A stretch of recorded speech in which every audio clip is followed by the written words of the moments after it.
Hello Nova Nation, it's WXVU Sports Director David Szczepanski outside of Villanova Stadium, where the Wildcats will look to win their 22nd consecutive home game on Saturday when they will take on Sacred Heart in non-conference play.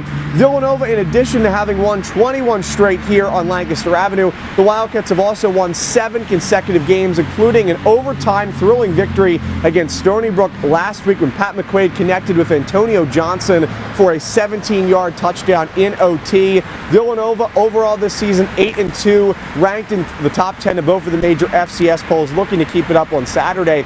Villanova's opponents, Sacred Heart, overall this season 8-3 are the Pioneers. Their 3 losses have all come on the road, at Montana, at Lehigh, and at Central Connecticut State. Montana and Lehigh both ranked in the top 25 of the major FCS polls. Really good teams.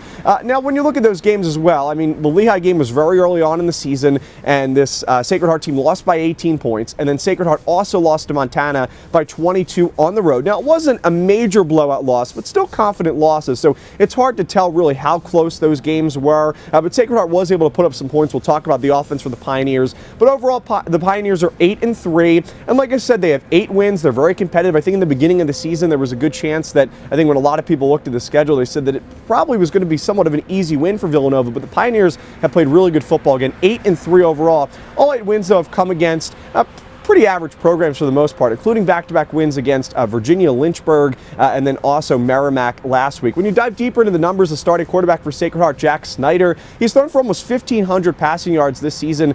He also has 10 passing touchdowns as well as only 2 interceptions. He's really efficient, throws for about 150 to 160 yards per game, but he's also a dual threat. He can run the football. So in addition to his 10 passing touchdowns, he also has 7 rushing touchdowns. So he's a dual threat. Have to keep an eye on him. He's been a big reason for why this Sacred Heart offense is averaging more than 30 points per game. And then at running back, Mitchell Summers is averaging a lot of yards per game. He already has almost 1,100 on the season. He has 12 rushing touchdowns. So this rushing attack as a whole for Sacred Heart averages more than 5 yards per carry, about 5.1. Like I said, they average 30 points per game. The passing attack is really good. There's some weapons at wide receiver as well. In terms of the defense for Sacred Heart, the Pioneers will allow about 25, 26 points per game. The third down defense, though, is really, really good. They allow their opponents to only convert about 34% of their third downs. So Villanova struggled on third downs the last couple weeks against Towson and Stony Brook, so that's a point of emphasis. The biggest weakness for this Sacred Heart team is its rushing defense. They will allow about 5.5 yards per carry. So Villanova with a very good rushing attack.